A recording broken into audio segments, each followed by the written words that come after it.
లేకపోతే ఆర్థిక అంశాలు ఇవన్నీ కూడా బేరీజ్ వేసుకొని ఎలా ఎంపిక చేస్తారు ఏంటి అనే చర్చ నడుస్తున్న పరిస్థితుల్లో మిగిలిన వాళ్ళ ఎంపిక ఎలా ఉంటుంది. అట్లే రాహుల్ గాంధీ గారు మళ్ళీ సేమ్ లాస్ట్ టైం లాగే కేరళలోని వాయనాడ్ నుంచి అక్కడ పోటీ చేయబోతున్నారు ఆయన.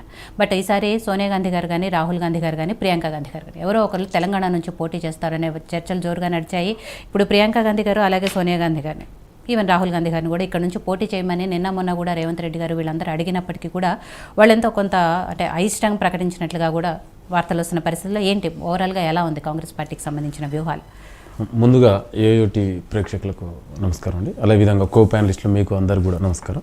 ఎస్, డెఫినెట్గా అండి, ఇవాళ కాంగ్రెస్ పార్టీ నిన్న ప్రకటించిన లిస్ట్ కనుక మనం ఒకసారి అర్థం చేసుకుంటే ఇవాళ దేశంలోనే చాలా ప్రత్యేకమైన పరిస్థితుల్లో ఈ దేశం ఉంది. ఎందుకంటే బీజేపీ గత 10 సంవత్సరాలుగా ఏ విధంగా పరిపాలన సాగిస్తుంది, ఇవాళ విద్వేష రాజకీయాలతోటి ఏ విధంగా దేశంలో నడుస్తుంది అనేది. ఎందుకంటే ఎక్కడ ఎలక్షన్లో మన అందరికీ తెలుసు, ప్రజాస్వామ్యంలో ఎలక్షన్ వచ్చినప్పుడు అభివృద్ధి సంక్షేమం గురించి మాట్లాడకుండా ఎంతసేపు విద్వేష రాజకీయాలు మతం రాజకీయాలు మాట్లాడుతూ ఈ తరుణంలో కాంగ్రెస్ పార్టీ ఈ దేశానికి ఎంతైనా అవసరం. కాంగ్రెస్ పార్టీ మాత్రమే ఈ దేశంలోని అభివృద్ధి సంక్షేమం జరగాలంటే ఒక కాంగ్రెస్ పార్టీ ద్వారా మాత్రమే అది సాధ్యమవుతుందని, అందుకే దానికి అనుగుణంగా ఇండియా కాంగ్రెస్తో పాటు ఇండియా అలయన్స్ కూడా దాంట్లో నిన్న 39 సీట్లు ప్రకటించడం జరిగింది. అందులో 4 సీట్లు తెలంగాణ నుంచి ప్రకటించడం జరిగింది. డెఫినెట్ కూడా ఇవాళ మీరన్నట్టు కాంగ్రెస్ పార్టీ ఇవాళ ఈరోజు విన్నబిలిటీ క్రైటీరియా, ఎందుకంటే ఇవాళ దేశంలో మతతత్వ బీజేపీ రాజకీయాలను ఒడగొట్టాలంటే ఇవాళ ఏకైక శక్తి ఒక కాంగ్రెస్ పార్టీ మాత్రమే ఉంది, ఆ బలము.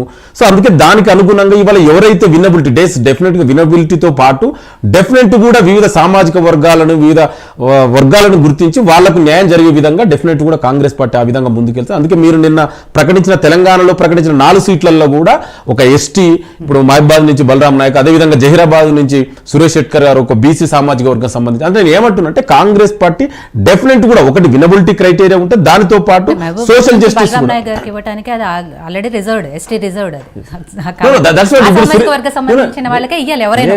అందుకే 4 ఇట్లల్లా 2 ఆల్రెడీ ఇప్పుడు జైరాబాద్ ఒక ఓబీసీ సామాజిక వర్గం సురేష్ శెట్కర్ గారు. నేను ఏమంటున్నా అంటే ఇవాళ వినబిలిటీ క్రైటీరియాతో పాటు సామాజిక న్యాయ సోషల్ జస్టిస్ కూడా ఇవాళ పాటించే ఏకైక పార్టీ కాంగ్రెస్ పార్టీ. ఎస్, మీరన్నట్టు రాహుల్ గాంధీ తెలంగాణ నుంచి కాంటెస్ట్ చేస్తారా లేదని అది డెఫినెట్ కూడా ఇవాళ ఆల్రెడీ నిన్న ప్రకటించిన లిస్టులో వయనాడ్ నుంచి కాంటెస్ట్ చేస్తున్నారు. డెఫినెట్ కూడా మా నాయకత్వం ఇక్కడ ఉన్నటువంటి ముఖ్యమంత్రి పిసిసి అధ్యక్షుడు రేవంత్ రెడ్డి గారు, అదేవిధంగా మిగతా మంత్రిమండలందరూ కూడా తెలంగాణ నుంచి, ఎందుకంటే తల్లి ఆ రోజు సోనియా గాంధీ గారు తెలంగాణ ఇవ్వడం జరిగింది, ఆ కృతజ్ఞతతో మీ ఫ్యామిలీ నుంచి ఒకరు ఇక్కడి నుంచి కాంటెస్ట్ చేస్తే బాగుంటది అనేది తెలంగాణ కాంగ్రెస్ పార్టీ నుంచి మేము విజ్ఞప్తి చేశాం. సో ఆ విధంగా డెఫినెట్ కూడా మరి రేపు చూడాలి. ఎందుకంటే సోనియా గాంధీ గారు ఆల్రెడీ రాజ్యసభకు నామినేట్ అయ్యారు. సో బికాస్ ఆఫ్ ఆమె హెల్త్ కాన్షియస్ ద్వారా ఇప్పుడు ఆమె కాంటెస్ట్ చేయట్లేదు. సో రాహుల్ గాంధీ కూడా అడిగారు, ఒకవేళ ఆయన చేస్తే మంచిది, వెల్ అండ్ గుడ్. చేయకపోయినా ఎందుకంటే ఆల్రెడీ ఇవాళ తెలంగాణ ప్రజలు ఆల్రెడీ డిసైడ్ అయ్యింది. ఎందుకంటే మేము ఇచ్చినటువంటి గ్యారంటీలతో పాటు ఇవాళ మేము వచ్చిన 2-3 నెలలు దాటలే, అంటే 2.5 నెలలు కంప్లీట్ అయింది. ఇప్పటి వరకు మేము అమలు చేసిన సంక్షేమ కార్యక్రమాలు, అభివృద్ధి కార్యక్రమాలు, ఇవాళ అదేవిధంగా జాబులు, ఉద్యోగాలు కూడా ఇవన్నీ కూడా చూసి తెలంగాణ ప్రజలు చాలా స్పష్టంగా ఉన్నారు. రేపు రాబోయే రోజులలో పార్లమెంట్ ఎలక్షన్ లో కాంగ్రెస్ పార్టీకి మద్దతు ఇవ్వాలి. మెజార్టీ సీట్లు మీరు రాసి పెట్టుకోండి, 15 పైగా స్థానాలు రేపు కాంగ్రెస్ పార్టీ తెలంగాణలో గెలవబోతుంది. ఎందుకంటే మీరు చూడండి, ఇవాళ మేము ఇచ్చిన ప్రతి గ్యారంటీని అమలు చేస్తున్నాం. నిన్నదాకా మేము వచ్చిన 48 అవర్స్లోనే 2 గ్యారంటీలు అమలు చేశాం. మరి మొన్ననే మళ్ళీ ఒక 2 గ్యారంటీలు. ఇవాళ ఉద్యోగాలు కూడా చూడండి, మెగా డిఎస్సీ చేసినాం, అదే గ్రూప్ 1 చేసినాం, గ్రూప్ 2, గ్రూప్ 3, అంటే 9.5 సంవత్సరాలుగా ఆ రోజు తెలంగాణ ఉద్యమంలో నీళ్లు, నిధులు, నియామకాల కోసం కొట్లాడినటువంటి యువతకు 9.5 సంవత్సరాలుగా అధికారంలో ఉన్నటువంటి గత ముఖ్యమంత్రి కేసీఆర్ గారు ఏం చేశారో మనందరూ తెలుసు. ఇదే దగ్గర ఎన్నోసార్లు డిబ్బులు పెట్టిన, ఎన్ని పేపర్లు లీకేజ్ అయినాయి, ఎన్ని ఉద్యోగాలు ఇచ్చిన, ఉద్యోగాలు రాక ఎంతమంది ఎన్ని ఆత్మహత్యలు చేసుకురు అనేది కూడా మనం గతంలో డిబేట్ చేశాం. సో అందుకే ఈ కాంగ్రెస్ పార్టీ ప్రభుత్వం, ఈ ప్రభుత్వం అంటేనే ప్రజాప్రభుత్వం, ప్రజాపాలన. ఇవాళ మీరు ఒక చిన్న ఉదాహరణ చెప్తా. ఇవాళ గతంలో ఎన్నడైనా సెక్రటరియట్ నుంచి పాలన జరిగిందా? ఇవాళ స్వేచ్ఛగా ప్రజలు శాంతియుతంగా స్వేచ్ఛగా ఫ్రీడమ్గా ఇవాళ సెక్రటరియట్కి వెళ్తారు, ముఖ్యమంత్రి మంత్రులను కలుసుకోబడుతారు. ఇవాళ మా ఐటీ మినిస్టర్ గారు దాదాపు సెక్రటరియట్లో నైట్ 2 గంటల వరకు కూడా సెక్రటరియట్ నుండి పనిచేస్తున్నారు. అంటే నేను ఏం చెప్తున్నా అంటే ఇలా ప్రజలకు అందుబాటులో ఉంది, ప్రజాస్వామ్య పాలన మేము ఇలా ప్రజలకు తీసుకొచ్చాము. ప్రజలు స్వేచ్ఛగా వాళ్ళ సమస్యలు చెప్పుకోవచ్చు, వాళ్ళ బాధలు చెప్పుకోవచ్చు. గతంలో ఈ యాక్సెస్ లేదు. ఇక బీజేపీ అంటారా, ఎందుకంటే బీజేపీ ఇవాళ ఏ పేరు మీద తెలంగాణలో ఓట్లాడుతుందండి? ఇవాళ విభజన చట్టంలో ఒక సూటిగా ప్రశ్న, విభజన చట్టంలో ఉన్న ఒక హామీని అమలు చేశారా? ఇవాళ ఒక ఐఐఎం తీసుకొచ్చారా? కాజీపేట రైల్వే కోచ్ ఫ్యాక్టరీ ఏమైంది? బయ్యార ఉక్కు ఫ్యాక్టరీ ఏమైంది? కనీసం ఈ తెలంగాణలో ఏ ప్రాజెక్ట్ కన్నా జాతీయ హోదా ఇచ్చిరా? వాళ్ళు ఇద్దరు ఒకటే కదా. మేము మొదటి నుంచి అదే చెప్తున్నాం. ఇవాళ తెలంగాణ ప్రజలు కూడా మన అసెంబ్లీలో స్పష్టమైన తీర్పు ఇచ్చారు, ఈ 2 పార్టీలు బుద్ధి చెప్పారు.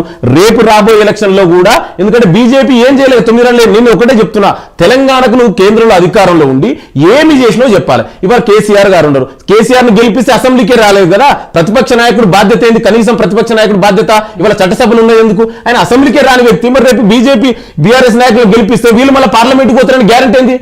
ఇప్పుడు వాళ్ళ నాయకుడే రావట్లేదు, ప్రతిపక్ష నాయకుడే నీ ప్రతిపక్ష పాత్ర పోషించిన వ్యక్తి రేపు నేను బీఆర్ఎస్ గెలిపిస్తే నేను ఎక్కడో, అందుకే ఇవాళ బీఆర్ఎస్ తెలంగాణ వాళ్ళ అయిపోయింది, బీజేపీకి వాళ్ళు ఓట్లేరు, ఎందుకంటే వాళ్ళ ప్రజలకు ఏం చేయలేదు కదా తెలంగాణకు. సో అందుకే రేపు రాబోయేది కాంగ్రెస్ పార్టీ మెజార్టీ సీట్లు, అదే చెప్తున్నా, 15 పైగా స్థానాలు రేపు కాంగ్రెస్ పార్టీ గెలుపుతుంది. మీకు ఒక ఉదాహరణ కూడా చెప్తా, ఇవాళ దేశంలో కూడా అవే పరిస్థితులు కనబడుతున్నాయి. ఎందుకంటే మీరు ఒక చిన్న ఉదాహరణ గుర్తుపెట్టుకోండి, 2004లో ఆ రోజు ఇండియా షైనింగ్ అని కాంగ్రెస్, అప్పుడు ఆ రోజు ప్రధానిగా ఉన్నటువంటి వాజ్పేయి గారు ఇండియా షైనింగ్ అనే పేరుతోటి ఎలక్షన్లో పోయాడు. కానీ ఆ ఎలక్షన్లో ఏం జరిగిందో దేశ ప్రజలందరికీ తెలుసు. అదే ఎలక్షన్లో 2004లో కాంగ్రెస్ పార్టీ కేంద్రంలో అధికారంలోకి వచ్చింది. రేపు రాబోయే ఎలక్షన్లో కూడా ఇవాళ మోడీ వాళ్ళు ఏదో చెప్తున్నారు అన్ని చేశామని, ఏం చేసా కనీసం ఒక అభివృద్ధి గురించి కూడా ఎక్కడ మాట్లాడతలేరు కండి. సో అందుకే రేపు కూడా 2004లో సీన్ ఏ విధంగా రిపీట్ అయిందో, కాంగ్రెస్ పార్టీ అధికారంలోకి వచ్చిందో కేంద్రంలో, రేపు రాబోయే పార్లమెంట్ ఎలక్షన్ లో కూడా కేంద్రంలో కాంగ్రెస్ పార్టీ అంటే ఇండియా అలయన్స్ డెఫినెట్ కూడా అధికారంలోకి రాబోతుంది. ఇవి మీరు రాసి పెట్టుకోండి, తెలంగాణలో కూడా 15 పైగా స్థానాలు గెలవబోతుంది, ఇందులో ఎలాంటి కూడా డౌట్ లేదు. సో ప్రేమ్ గాంధీ గారు, ఎలాంటి డౌట్ లేకుండా కాంగ్రెస్ నాయకులు చెప్తున్నారు తెలంగాణలో 15 సీట్లకు పైగా స్థానాలు గెలుచుకుంటాం, అట్లే ఇండియా కూటమి కూడా అధికారంలోకి రాబోతోంది రేపు కేంద్రంలో అనేది. సరే, బీజేపీకి సంబంధించి ఎలాంటి వ్యూహాలతో వెళ్తున్నారు, ఎలాంటి నమ్మకంతో ఉన్నారు అనేది, ఎందుకంటే దాదాపు మీరు కూడా దేశవ్యాప్తంగా 195 స్థానాలకు సంబంధించి మీరు కూడా ఫస్ట్ లిస్ట్ రిలీజ్ చేశారు. దాంట్లో 9 తెలంగాణకు సంబంధించిన పార్లమెంట్ అభ్యర్థులను కూడా ప్రకటించారు. కాబట్టి మోడీ గారికి ఉన్న దేశవ్యాప్తంగా ఆయనకున్న చరిష్మా కానివ్వండి, ఇవన్నీ కూడా బీజేపీకి కలిసి వస్తుందనే ధీమాలోనే బీజేపీ నాయకులు కూడా ఉన్నారు. దానికి తగ్గట్టుగానే అభ్యర్థుల ఎంపిక జరుగుతోంది, ప్రకటిస్తున్నారు. ఇవన్నీ కూడా రేపు గెలిచే అవకాశాలు కూడా ఎక్కువగా బీజేపీకే ఉన్నాయని కూడా చెప్తున్నారు. బట్ ఇప్పుడు వీళ్ళ లిస్టు చూసిన తర్వాత